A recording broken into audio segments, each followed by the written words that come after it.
ಶ್ರೀ ಮಹಾಮಾರಿಯಮ್ಮ ದೇವಸ್ಥಾನ ಮಲೇಷಿಯಾ ಇವರ ಆಶ್ರಯದಲ್ಲಿ ಮಂಗಳೂರು ಕಥಾಬಿಂದು ಸಾಹಿತ್ಯ ಸಾಂಸ್ಕೃತಿಕ ವೇದಿಕೆಯು ಅಕ್ಟೋಬರ್ 20ರಂದು ಸಂಜೆ 5 ಗಂಟೆಗೆ ಶಾಹಲಂ ಮಲೇಷಿಯಾದಲ್ಲಿರುವ ಶ್ರೀ ಮಹಾಮಾರಿಯಮ್ಮ ದೇವಸ್ಥಾನದಲ್ಲಿ ಕನ್ನಡ ಕವಿಗೋಷ್ಠಿ ಹಾಗೂ ಸಾಂಸ್ಕೃತಿಕ ಕಾರ್ಯಕ್ರಮ ನಡೆಸಿಕೊಡಲಿದ್ದಾರೆ. ಮಂಗಳೂರಿನಲ್ಲಿ ನಡೆದ ಮಾಧ್ಯಮಗೋಷ್ಠಿಯಲ್ಲಿ ಲೇಖಕ ಹಾಗೂ ಕಥಾಬಿಂದು ಸಾಹಿತ್ಯ ಸಾಂಸ್ಕೃತಿಕ ವೇದಿಕೆಯ ಅಧ್ಯಕ್ಷರಾದ ಪಿವಿ ಪ್ರದೀಪ್ ಅವರು ಮಾತನಾಡಿ, ಶ್ರೀ ಮಹಾಮಾರಿಯಮ್ಮ ದೇವಸ್ಥಾನದಲ್ಲಿ ನವರಾತ್ರಿಯ ಕಡೇ ದಿನದ ಅಂಗವಾಗಿ ಕನ್ನಡ ಕವಿಗೋಷ್ಠಿ ಹಾಗೂ ಸಾಂಸ್ಕೃತಿಕ ಕಾರ್ಯಕ್ರಮವನ್ನು ನಡೆಸಿಕೊಡಲಿದ್ದಾರೆ. ಸಾಂಸ್ಕೃತಿಕ ಕಾರ್ಯಕ್ರಮದಲ್ಲಿ ಜಯರಾಜ್, ಶಿವರಾಜ್ ಪುತ್ತೂರು, ನಾಗರಾಜ್ ಮೈಸೂರು ಇವರಿಂದ ಸಾಕ್ಸೋಫೋನ್ ವಾದನ, ಕುಮಾರಿ ಸೌರಭರವರ ಭರತನಾಟ್ಯ, ಮಾಸ್ತರ್ ಸತ್ಯಕಾಮರವರಿಂದ ನೃತ್ಯ, ಮಾಸ್ತರ್ ಸತ್ಯಾಪ್ನರವರಿಂದ ಕನ್ನಡ ಚಲನಚಿತ್ರ ಗೀತೆಗಳ ರಸಮಂಜರಿ ಹಾಗೂ ಶಾಂತ ಕುಂಟಿನಿಯವರ ಅಧ್ಯಕ್ಷತೆಯಲ್ಲಿ ಕನ್ನಡ ಕವಿಗೋಷ್ಠಿ ಕಾರ್ಯಕ್ರಮ ನಡೆಯಲಿದೆ.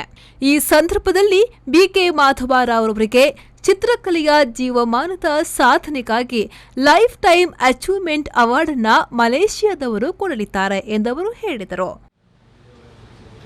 ಕನ್ನಡದವರು ಬಹಳಷ್ಟು ಜನ ದಕ್ಷಿಣ ಕನ್ನಡದವರು ಇದ್ದಾರೆ, ಬೇರೆ ಕಡೆ ಬೇರೆ ಬೇರೆ ಭಾಗದವರು ಇದ್ದಾರೆ. ಹಾಗಾಗಿ ಅವರ ಒತ್ತಾಯದಿಂದ ನಾವು ಈ ಕಾರ್ಯಕ್ರಮವನ್ನು ಮಾಡ್ತಾ ಇದ್ದೀವಿ. ಅವರು ಮಾರಿಯಮ್ಮ ಅಲ್ಲಿ ಶ್ರೀ ಮಾರಿಯಮ್ಮನ ದೇವಸ್ಥಾನ ಅಲ್ಲಿ ನಾವು ಈ ಕಾರ್ಯಕ್ರಮವನ್ನು ಮಾಡ್ತಾ ಇದ್ದೀವಿ.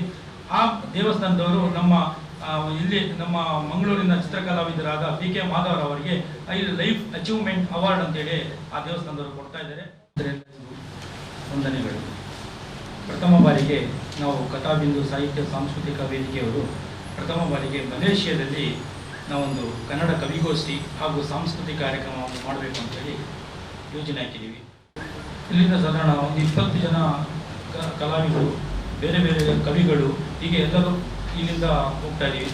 ನಾಳೆ 20ನೇ ತಾರೀಕು ನವರಾತ್ರಿಯ ಕೊನೆಯ ದಿನದಂದು ಅಲ್ಲಿ ನಾವು ಕಥಾಬಿಂದು ವತಿಯಿಂದ ಕನ್ನಡ ಕವಿಗೋಷ್ಠಿ ಮತ್ತು ಸಾಂಸ್ಕೃತಿಕ ಕಾರ್ಯಕ್ರಮಗಳು, ನಮ್ಮ ಜಯರಾಮ್ ಮತ್ತು ತಂಡದವರಿಂದ ಸ್ಯಾಕ್ಸೋಫೋನ್ ವಾದನ, ಮತ್ತು ಸತ್ಯಕಾಮ ಇವರಿಂದ ನೃತ್ಯ, ಸತ್ಯಾತ್ಮರವರಿಂದ ಕನ್ನಡ ಚಲನಚಿತ್ರ ಗೀತೆಗಳು, ಹೀಗೆ ಹಲವಾರು ಬೇರೆ ಬೇರೆ ಕಾರ್ಯಕ್ರಮಗಳನ್ನು ನಾವು ಹಮ್ಮಿಕೊಂಡಿದ್ದೀವಿ. ಅವತ್ತು ಸಂಜೆ 5 ಗಂಟೆಗೆ ಈ ಕಾರ್ಯಕ್ರಮಗಳು ಇದೆ.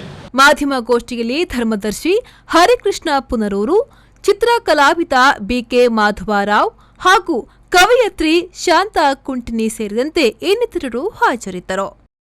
ಪವನ್ ಕಾಜ್ಮುಡ್ಕ, ವಿ4 ನ್ಯೂಸ್, ಮಂಗಳೂರು.